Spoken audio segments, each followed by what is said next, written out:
distortion was there. So we were trying to understand whatever she was saying.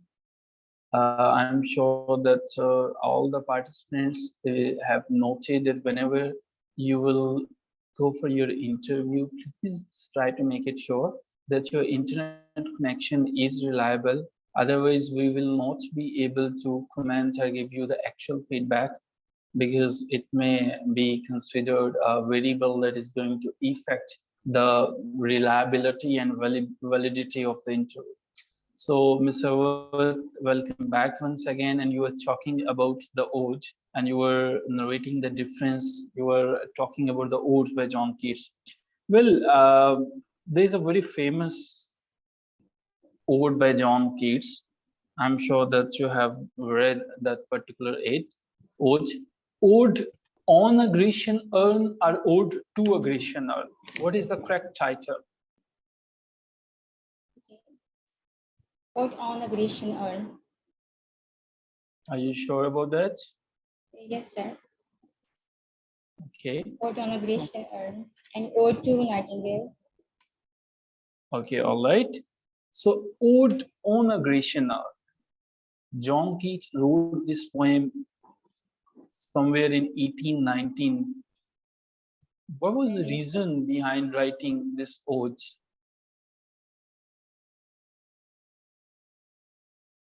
Most probably, perhaps, he visited some museum, and in that very museum, he saw that beautiful Grecian urn on which there were beautiful landmarks of art he observed. You know, he for the was very so much first time when mesmerized by the this permanence of art. Yeah, when for the very first time this ode was published, it was published anonymously. So why it was published anonymously? Sir, at the time there were two generals or two reviewer, I can say. There were two magazines, Blackwood and Nightly Review, I think. These two magazines were quite hostile to the poetry and works of John Keats, and they actually lashed out his all works. They were bitterly against his poetry. They were unable to reconcile with all that John Keats was writing, because he was writing in a new epoch, in a new era. He was introducing new thematic concerns, new techniques. So these two magazines quite vehemently just rejected and opposed his way of writing. So one of the reasons of writing this very ode anonymously is the reaction of these two very odes. And he was so much disheartened and so much dejected that he left England. He settled for good in Italy. Fair enough. Well, the next question is, and perhaps the last question about ode to Grecian urn, because we have discussed it in detail. How many total sentences are there in ode to Grecian urn? 4 stanzas. 4 sentences. Once again, are you sure? Okay, fair enough. Yes, sir, I'm sure. 4 stanzas. What is the name of your favorite poet? Because we started discussion on John Keats without asking this particular question. So John Keats is your favorite poet? Or you have any other favorite poet? Okay, sir, John Keats is my favorite. And you're interested in which genre of literature?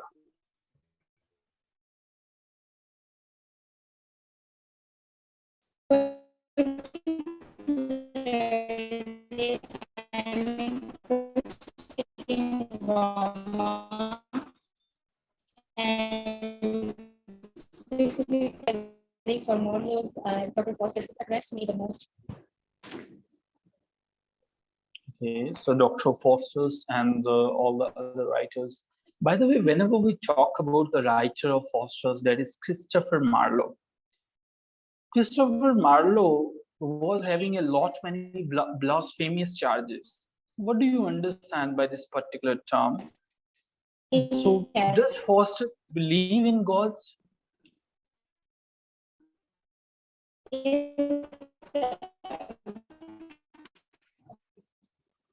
So let us say he was atheist and anarchist who did not have any belief in Christianity. He was unable to hold a firm belief on the permanence of God, heaven, and hell, and he was stabbed in 1593. And most probably said that it was the very basic reason for Mardo for which he was stabbed. The reason is this, that he was perhaps belonged to some secret service or he was a secret agent and he had some issues over there. So it is another matter. Okay, we were talking about blasphemous attitude. Blasphemous attitude or blasphemy means to actually have respect against any religion, particularly Christianity. So, in many of the works of Christopher Marlowe, we find that all the protagonists, especially, are embodiment of blasphemous attitude. Just like we find that Dr. Faustus, while observing rest of the branches of knowledge, he said them goodbye. He said them during adieu.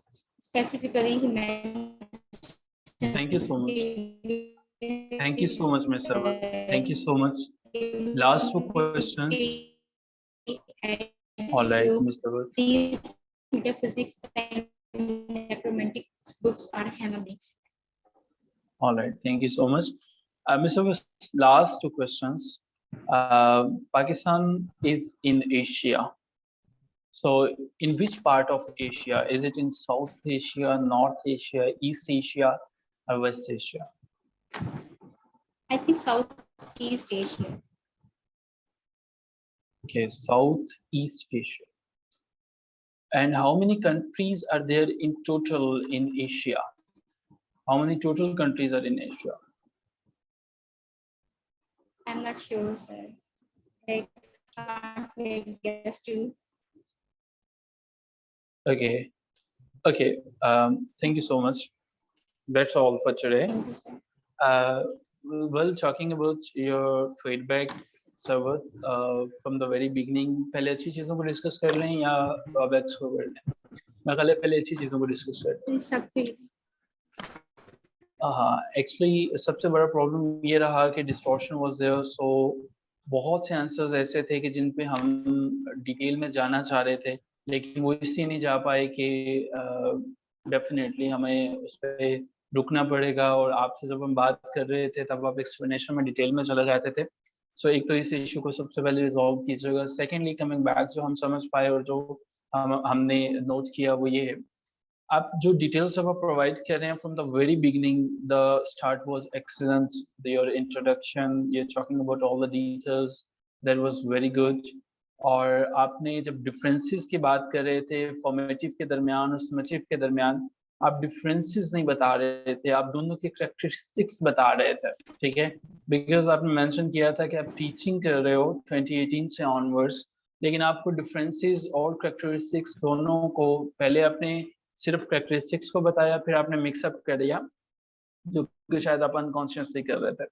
Second thing is कि when we are talking about John Keats और John Keats के sentences की बात कर रहे थे, तो शायद यहाँ पे 4 नहीं 5 होना चाहिए, जो 5 सेंटेंसेस थे उसके अंदर, वो टू ग्रेशन अर्न के अंदर।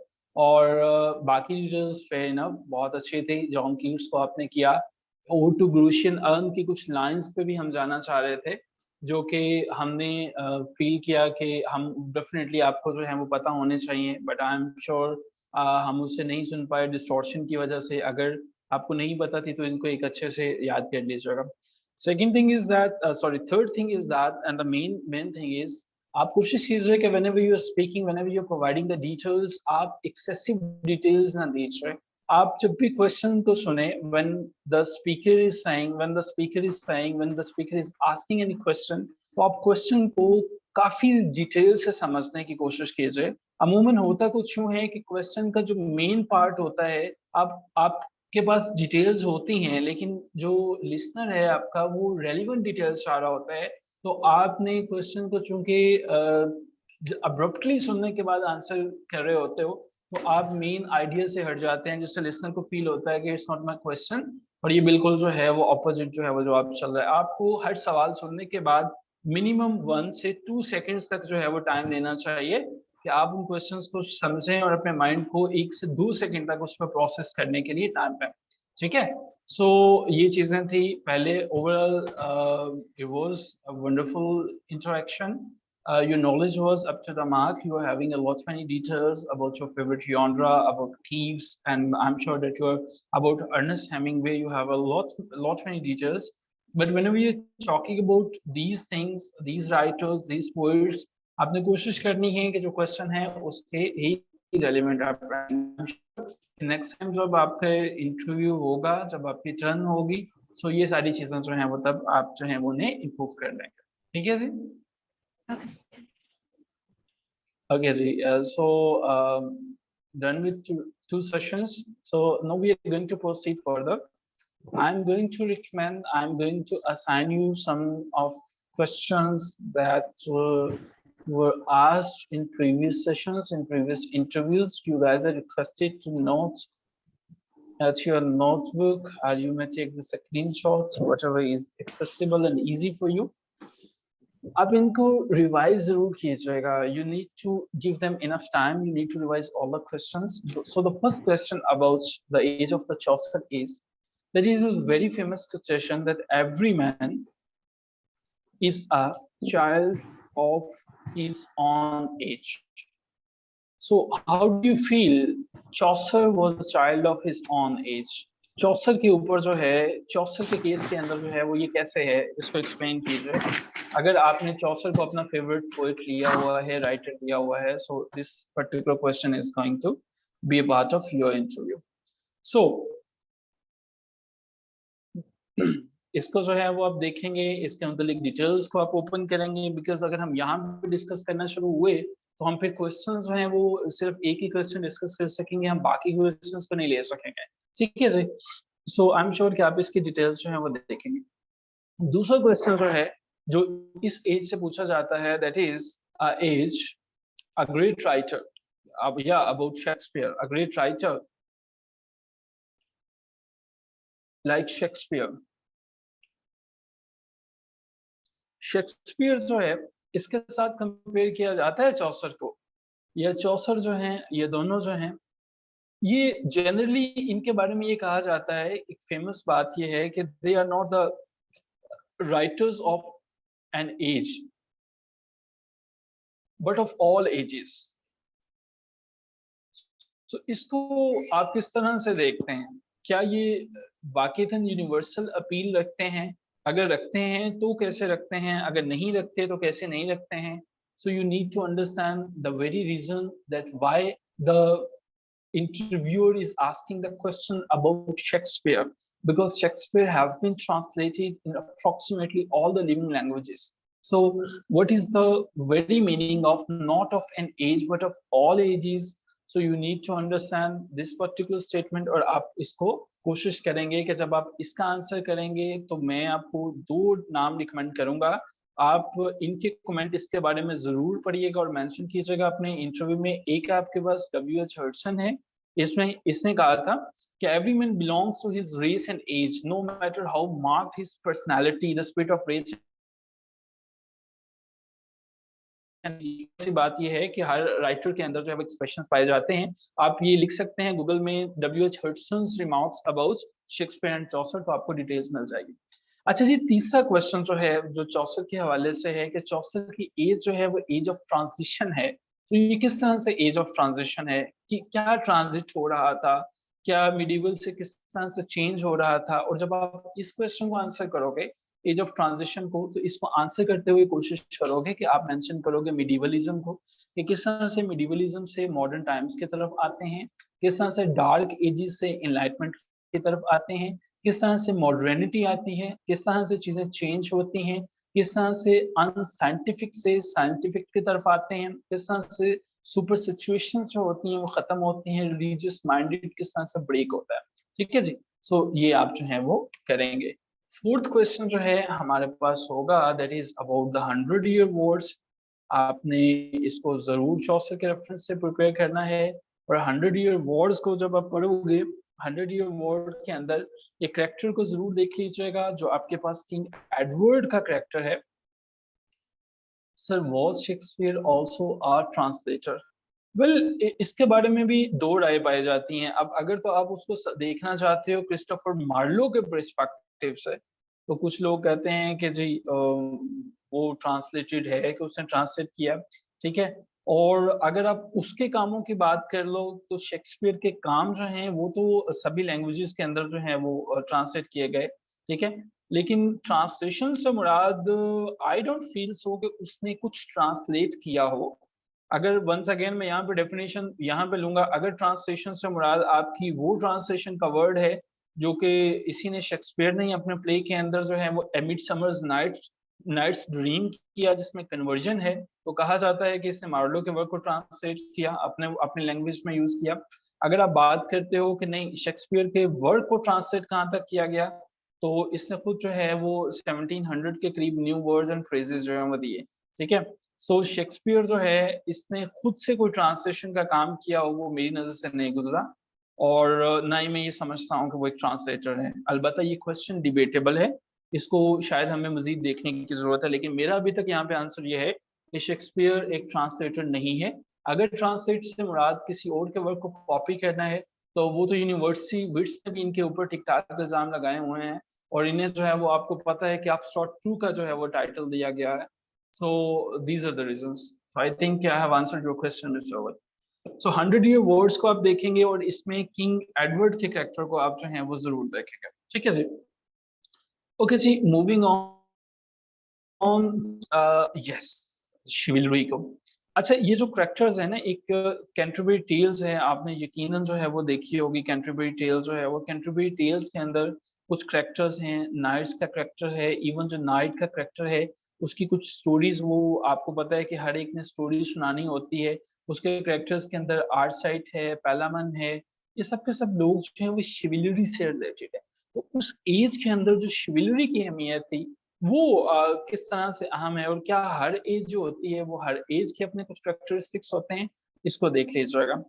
छठे नंबर पे जो क्वेश्चंस बहुत इंपॉर्टेंट रहे हैं वो ब्लैक डेथ रहा है, कि राइटर जो होते हैं वो बड़े नाजुक मिजाज होते हैं, वो सब चीज़ों को समझते होते हैं।